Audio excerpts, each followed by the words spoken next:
là ce soir. Nous présentons Dika Yanni, qui co-dirige avec moi, Caroline Paul, la société Talent Travel, au quotidien, comme vous le voyez, dans une double culture française et chinoise. Et je vais laisser Dika commencer à prendre la parole dans sa culture pour vous expliquer pourquoi on existe. Alors, bonjour tout le monde. Vous avez déjà croisé des touristes chinois dans les rues, dans les musées ou dans les grands magasins. Alors, c'est vrai, aujourd'hui, il y a des touristes chinois partout. Ils se prennent en selfie ou en train de prendre des photos sur les grands musées. Alors, c'est ça la culture chinoise. C'est ça aussi que Talent Travel, nous, exploitons aujourd'hui.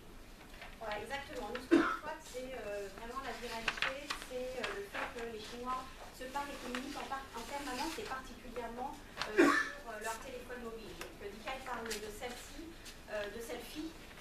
Je crois qu'aujourd'hui, on en fait tous, mais les Chinois, c'est démultiplié. Vous le voyez au quotidien dans les rues de Paris et en France entière. Donc, nous, notre métier, c'est de vendre des produits de luxe dans un contexte. Et ce contexte, justement, ce sont toutes ces conversations qui naissent sur le mobile en permanence à travers ces échanges pour les touristes chinois et les Chinois plus globalement. Donc on fait de la vente, et j'insiste, vraiment sélective sur mobile dans ce contexte de vente de conversation. En fait, on est en train de créer le bon marché en mobilité. On est en train de créer un véritable nouveau canal de distribution des produits de luxe en associant en fait les sites touristiques français, donc tous les sites touristiques remarquables. On travaille par exemple avec le château de Versailles et le château de Chambord. On associe aux marques de luxe pour vendre en fait des produits de luxe comme le merveilleux souvenir du voyage. Et vous savez ô combien pour les touristes chinois, mais pour les touristes du monde entier, le souvenir et ramener chez soi un souvenir est important. Et aujourd'hui, la France est regardée dans le monde entier pour deux raisons: son tourisme, sa culture, l'art de vivre à la française, mais également ses marques de luxe. Donc la cible, vous l'avez compris, c'est notre première cible. C'est la cible des touristes chinois, donc ces touristes qui voyagent maintenant en individuel, qui sont riches, qui sont très jeunes et qui sont très connectés. On attend en 2020 5 millions de touristes chinois et 220 millions de touristes chinois dans le monde. C'est la cible par laquelle on commence et ensuite on travaillera avec une duplication sur tous les marchés émetteurs du monde. Les dépenses shopping les dépenses pour uniquement le shopping des touristes chinois, vous avez quelques chiffres, c'est assez élevé, puisqu'il commence pour 48% à 6 850 et ils peuvent s'envoler jusqu'à quasiment 70 000 euros pour 29% d'une partie de la cible. La culture, et c'est ce qu'on commençait à vous expliquer, la culture chinoise, c'est vraiment la culture du bouche à oreille. Donc c'est pour ça que vous entendez beaucoup en fait parler des réseaux sociaux en Chine, parce que les réseaux sociaux, c'est effectivement l'essence de la culture chinoise, c'est du bouche à oreille digital. Donc c'est ce qu'on exploite, c'est ce qu'on vous expliquait.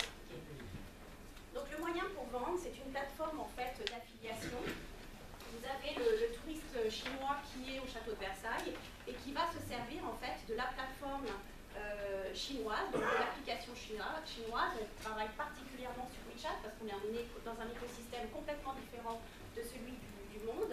Donc le chinois va consulter et va visiter avec l'application chinoise WeChat du château de Versailles.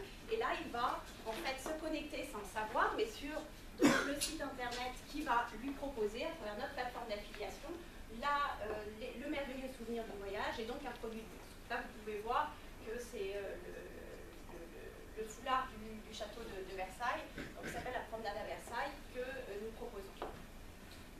Donc le business model, il est suivant. La rémunération, elle vient à 3 niveaux. La première, c'est que nous touchons des honoraires annuels de production de contenu. Tout le savoir-faire de Dika et de son équipe pour produire ces discussions, ces conversations, la promotion aussi du château de Versailles sur les comptes WeChat. Donc c'est un contenu, ce qu'on appelle Chinese friendly. Non seulement la culture chinoise est très complexe, la langue chinoise, je dis souvent qu'elle est aussi belle que complexe, il faut savoir l'accompagner, mais il faut savoir aussi accompagner tout l'intérêt de ces conversations. Donc ce sont des honoraires annuels, c'est également la licence annuelle en mode SAS de notre plateforme d'affiliation. Ce sont également des revenus, bien sûr, de la part des marques de luxe pour du média planning, donc de la publicité que nous leur faisons sur les plateformes des sites et des monuments touristiques, donc sur le contenu de chat des plateformes des sites des monuments touristiques. Et puis, bien sûr, également, nous touchons des revenus directement aux touristes, puisqu'on prend une commission sur la vente des produits de luxe réalisés sur ces mêmes plateformes. Donc le développement, il est en France. Il s'adresse d'abord aux touristes chinois, Hong Kong et Mainland China. Et ensuite, on va décliner en fait la duplication sur tous les autres marchés émetteurs. C'est vrai qu'aujourd'hui, le marché chinois est particulièrement intéressant.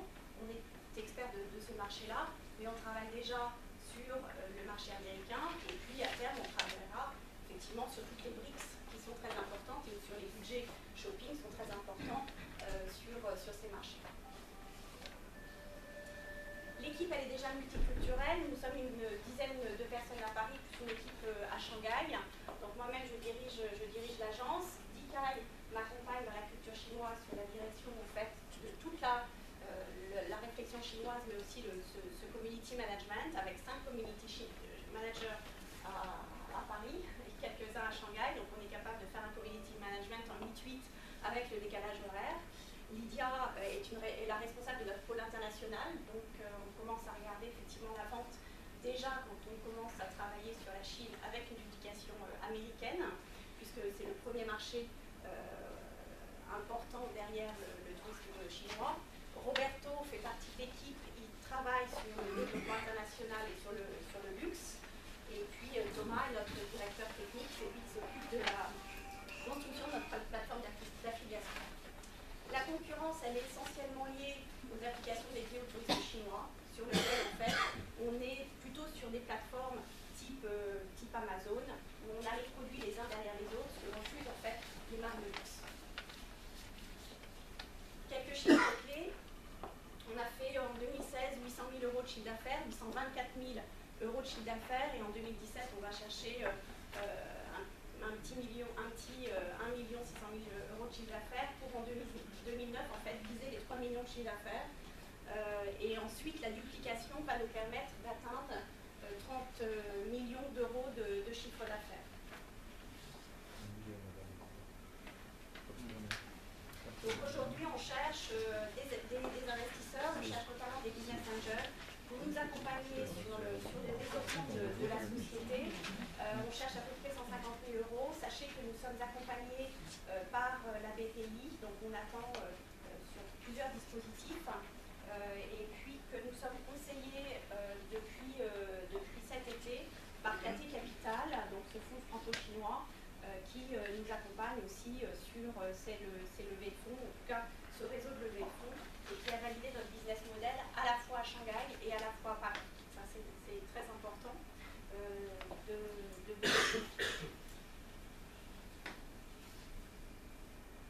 je crois que je vous ai tout dit sur mes petites notes, et maintenant j'attends vos questions. Bien, vous avez quelques minutes d'avance, mais il va y avoir plein de questions.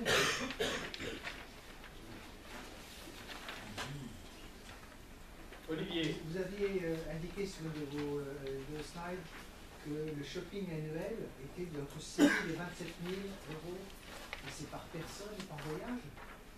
Non, alors c'est annuel, c'est sur le shopping annuel. Pendant le voyage annuel, ça veut dire quoi ça? Alors c'est par personne, par touriste chinois, sur effectivement une proportion de voyages. Ça fait beaucoup, hein? Oui, ça fait beaucoup. Ça fait beaucoup parce que j'ai pris des proportions en fait qui étaient sur les touristes chinois upper class. Mais tout le développement en fait, toute cette proportion, aujourd'hui on est à 2 millions de touristes chinois. Ces 3 millions en plus supplémentaires qu'on attend d'ici 2019, ce sont tous les touristes individuels qui font partie de ce qu'on appelle la middle class et surtout la upper class montante. C'est eux qui disposent du pouvoir d'achat.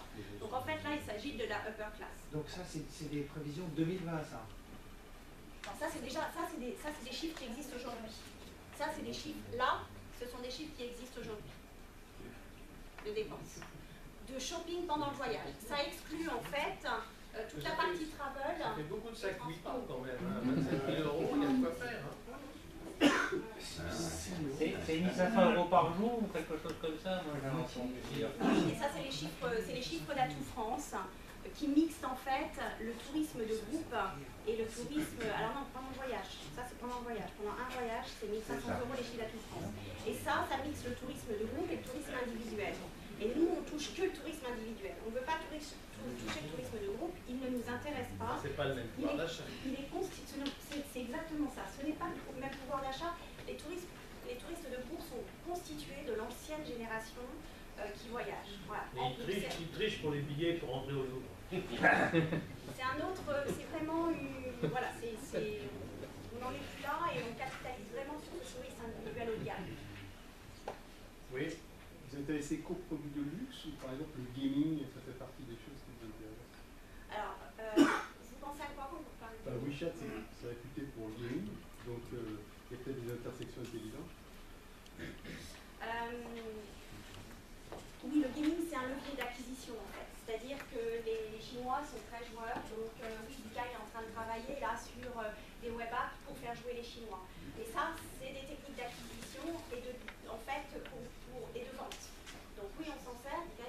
Oui, en fait, par exemple, on peut faire des petits jeux et en traversant des petits jeux, on peut ramener beaucoup de followers sur le compte de Versailles.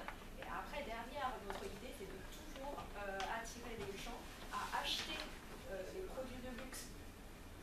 Par exemple, en fait, pour Flard Hermès, on peut carrément créer un jeu en associant la couleur orange avec une promenade dans Versailles. Et à la fin, l'idée, le but final, c'est vraiment faire acheter le produit. Dans vos projections 2017-2018, vous avez plusieurs sources de revenus. La source principale, c'est les commissions sur les achats de produits ou c'est... Non, on a des revenus sur chaque en fait dimension. Oui, non, mais c'est pour ça que je vous demandais le poids relatif. On a des revenus alors aujourd'hui, sur 2016, quand on fait 800 000 euros de chiffre d'affaires, on a des revenus sur le conseil, sur toute la conception-rédaction pour les sites et les monuments touristiques, donc tout le community management, le fait de pouvoir avoir ces discussions, et sur les licences. En 2017, là, ça y est, on va toucher en fait nos premières commissions, donc des produits de luxe, mais également pour compléter ma réponse tout à l'heure.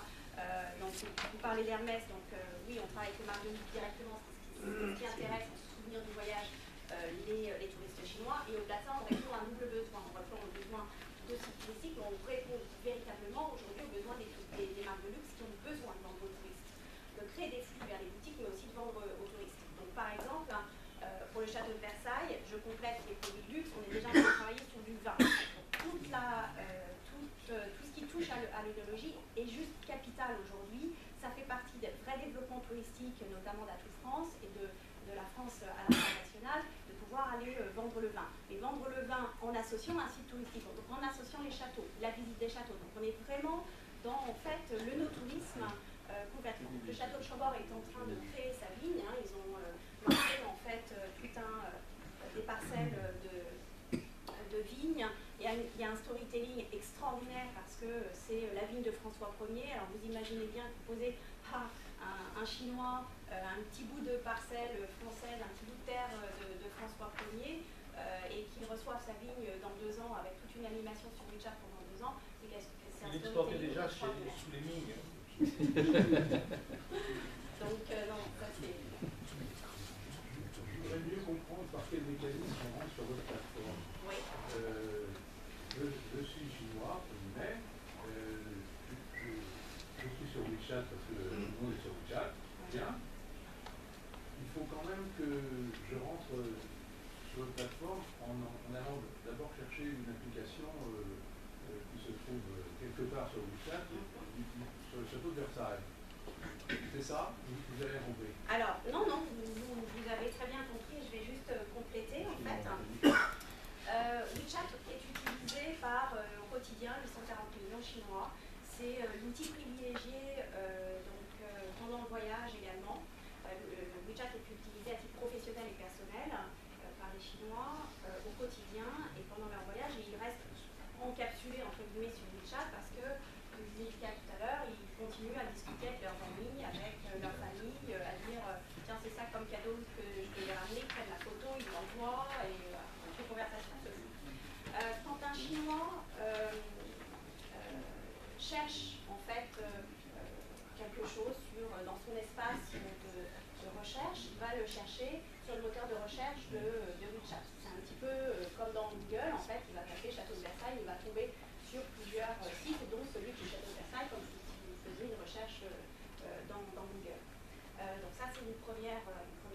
deuxième chose, le chinois va à chaque entrée de site touristique retrouver en fait un QR code.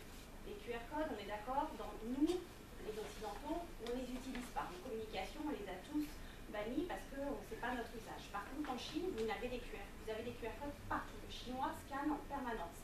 C'est en fait un moyen qu'on exploite aussi pour pouvoir faire connaître et faire rentrer le touriste chinois pour la première fois sur un compte.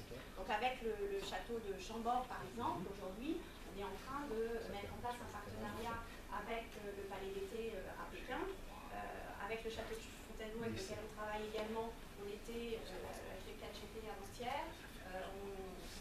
On travaille avec Chaumet sur une exposition à la Cité Interdite, puisqu'ils exposent en fait dans 2 mois l'épée du sacre de Napoléon. Donc tout ça, c'est des moyens d'acquisition directe en fait, avec du sens sur une cible hyper qualifiée. Et au-delà de ça, une fois qu'en fait le chinois de toute façon il est sur WeChat, il est sur les comptes des sites touristiques, et bien en fait tout ce qu'on exploite c'est le marketing communautaire lié directement à cette culture chinoise. Et tout le travail, notamment de l'équipe de Dikai, en community management, en production de contenu chinoise, c'est d'insérer l'offre, d'insérer la marque, d'insérer le produit dans ces discussions qu'on génère. Le chinois, en fait, il partage des informations permanentes. Vous êtes dans une plateforme, dans un écosystème de chat chinois, dans lequel vous recevez des informations, mais que vous partagez systématiquement. Toujours cette culture des mots branding, de pouvoir discuter et s'échanger des informations. Donc en fait, c'est comme ça qu'on fait le buzz, c'est en allant chercher des thématiques qui sont très chinoises, qui intéressent les touristes chinois, savoir les écrire, savoir correspondre avec cette nouvelle cible d'individuels, de jeunes chinois très riches et connectés, pour pouvoir inciter et développer le buzz et faire en sorte que ça se vende. Moi, c'est un bel exemple, j'ai envie de te le faire dire, Dikai, un bel exemple pour la durée. On accompagne la durée, vous connaissez, hein, c'est du macaron essentiellement, mais c'est aussi du maquillage. Et le maquillage de la durée, c'est du maquillage aux odeurs de bonbons, nous on ne l'achèterait pas, mais les Asiatiques adorent, et ils n'ont jamais fait de publicité, ils vendent uniquement à travers les discussions, ils vendent uniquement à travers effectivement ce buzz qui se crée dans des zones de discussion. C'est ça, tout à fait. Et en fait, les Chinois ne connaissent pas uniquement sur les macarons de la durée, mais ainsi, en fait, les maquillages, on n'a jamais vu en fait des publicités à la télé, mais en traversant des blogueurs et des moments sur WeChat, tout le monde sait que en fait le maquillage de la durée, c'est top. Donc tout le monde peut acheter. Oui, question là-bas. Oui. Une question, comment vous captez les flux d'achat? Parce que pour percevoir une commission, est-ce que vous comportez comme une plateforme d'achat confinée? Oui, tout à fait. En fait, nous avons... donc il existe un moyen de paiement aujourd'hui, c'est pour ça que WeChat est juste formidable. C'est une unité d'outils. On propose le paiement sur WeChat Pay. Donc en fait, tous les mois aujourd'hui en Chine payent avec WeChat Pay. Vous allez chez Starbucks, vous achetez un café, vous passez votre téléphone, vous payez via un QR code sur WeChat, sur WeChat Pay. D'accord? Donc notre plateforme d'affiliation, elle entraîne jusqu'en fait à un WeChat Store, donc une boutique en ligne sur laquelle le chinois achète, et derrière l'achat, il est entraîné sur WeChat Pay sur en fait cette plateforme de paiement.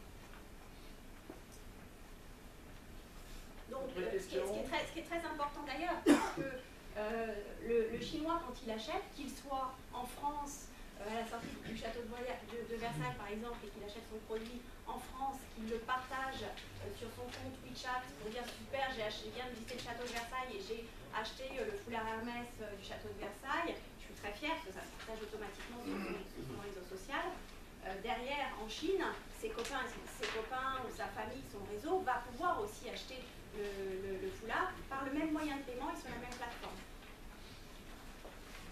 Olivier. Aujourd'hui, votre chiffre d'affaires, il est généré essentiellement par... Là, vous rentrez dans un nouveau domaine d'activité et qui va représenter quel pourcentage, enfin dans les 2 ans à venir, qu'est-ce qui va continuer à générer le chiffre d'affaires? C'est principalement lancer l'activité? Non, c'est le M-commerce. C'est le M-commerce. Donc oui, exactement. C'est la vente des produits de luxe. Là, aujourd'hui, si vous voulez, jusqu'à présent, en étape 1, on a volontairement accompagné la transformation digitale des entreprises du tourisme.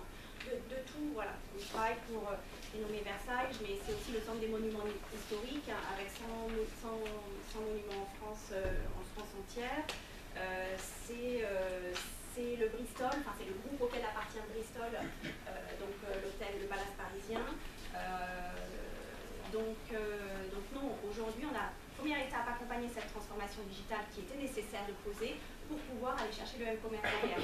Ensuite le M-commerce va venir sur à peu près 60-70% du chiffre d'affaires. Et on continuera d'accompagner, on a une autoroute devant nous, c'est-à-dire que le nombre de sites touristiques, le nombre au-delà des sites touristiques, des marques de luxe qui ont besoin d'attirer les touristes est considérable. Donc on ouvre des comptes WeChat en permanence.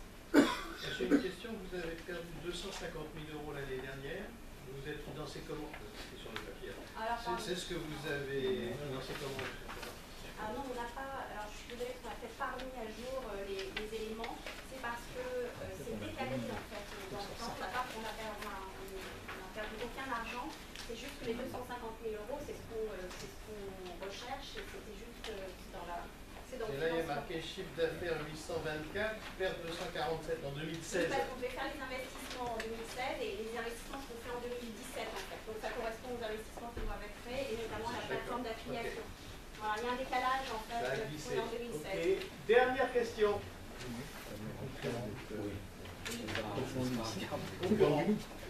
Alors, nos concurrents sont en fait aujourd'hui des groupes WeChat, des plateformes, soit des applications natives, soit des groupes WeChat qui sont dédiés au tourisme.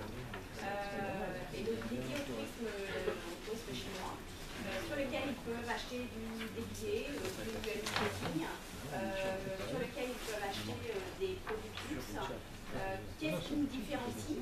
C'est vraiment ça qui est important aujourd'hui. C'est que toutes ces plateformes proposent des produits les uns derrière les autres. Donc, c'est une boutique en ligne. Vous avez un sac à côté d'un autre sac, une cosmétique à côté d'une cosmétique. Voilà.